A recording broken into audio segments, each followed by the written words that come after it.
সম্মানিত দিদি ভাই বোনেরা, আজকে আমি জাকাত নিয়ে একটু আলোচনা করব আপনাদের সামনে। জাকাত হচ্ছে ইসলামের 5টি বৃত্তির মধ্যে একটি বৃত্তি, যেটাকে আমরা 3 নম্বর বৃত্তি হিসেবে জানি। প্রথমে ঈমান, তারপরে সালাত, আর 3 নম্বরে হচ্ছে জাকাত, যেটাকে আমরা 3 নম্বর বৃত্তি হিসেবে জানি। দেখেন জাকাতের কতটুকু গুরুত্ব।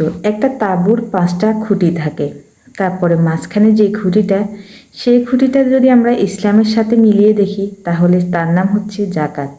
জাকাতের এতটাই গুরুত্ব।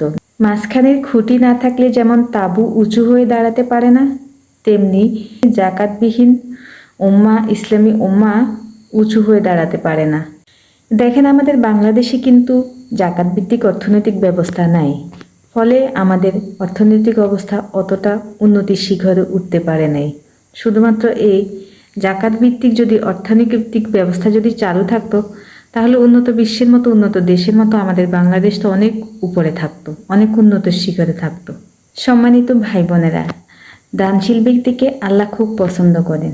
যারা দান করেন তাদের আমলনামা কেয়ামতের মাঠে যখন তাদেরকে দেখানো হবে, হাসরের মাঠে যখন তাদেরকে দেখানো হবে, তখন তারা বিশ্বাস করতে পারবে না তাদের আমলনামা দেখে।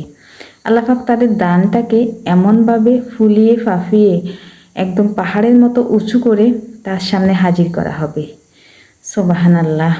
আল্লাহ দানশীলকে এতটাই পছন্দ করেন এবং দানকারী ব্যক্তির যত বালা মুসিবত আছে সব আল্লাহ দূর করে দেয় এবং তাকে, দানকারী ব্যক্তিকে আল্লাহ অবশ্যই আরশের নিচে ছায়া দিবেন। কিয়ামতের দিন আল্লাহ পাক দানশীল ব্যক্তিকে আরশের নিচে ছায়া দিবেন। যেদিন কোনো ছায়ার ব্যবস্থা থাকবে না কিয়ামতের মাঠে, সেদিন আল্লাহ পাক তাকে বিশেষ ছায়া দিবেন। সুবহানাল্লাহ। দেখেন দানের ব্যাপারটা কিন্তু সব ধর্মেই আছে, দানের ব্যাপারটা কিন্তু সব ধর্মেই ইন্সপায়ার করা হয়। আমাদের মুসলমান ধর্মে দানের ব্যাপারটাকে ইউনিক করে আল্লাহ পাক ফরজ করে দিয়েছেন, কিন্তু সব ধর্মেই আছে ইন্সপায়ার করে, দানের ব্যাপারে উৎসাহিত করে, কিন্তু আমাদের মুসলমান ধর্মে একটু বেশি, একটু ইউনিক, একটু অন্যরকম, যেটাকে আল্লাহ ফরজ করে দিয়েছেন।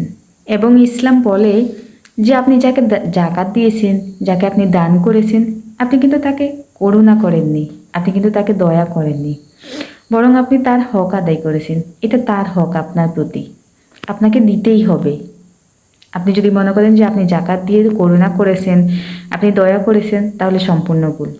কারণ ইসলাম স্পষ্ট বলে দিয়েছে এটা তার হক। আল্লাহ বলেছেন ধনীদের সম্পদে গরিবদের হক অধিকার রয়েছে।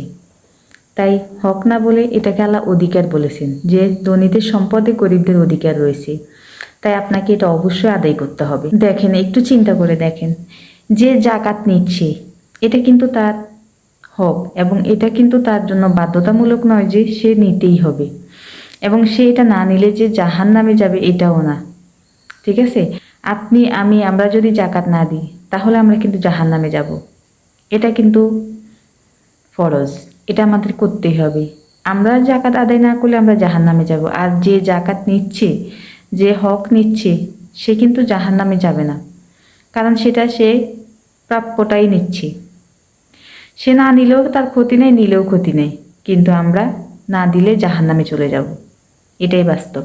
আমাদের ইসলাম চাই একটা সুন্দর মানবিক সমাজ ব্যবস্থা গড়ে তুলতে। তাই ইসলাম জাকাতটাকে ফরজ করেছেন আমাদের জন্য। ধরেন আমাদের শহরের এক পাশে দালান কোঠা, অট্টালিকা, ভালো ভালো খাবার, 5 স্টার হোটেল, রেস্টুরেন্ট, আরেক পাশে বস্তি, মানুষ ধুকে ধুকে মরতেছে টাকার অভাবে, চিকিৎসার অভাবে। ইসলাম কিন্তু এটা চায় না। ইসলাম চায় সুন্দর, ইসলাম চায় সৌম্যতা, ইসলাম চায় শান্তি, ইসলাম চায় আর্থিক সুব্যবস্থা সবার মাঝে সমানভাবে বিলিয়ে দিতে, সবার মাঝে সমানভাবে পৌঁছাতে।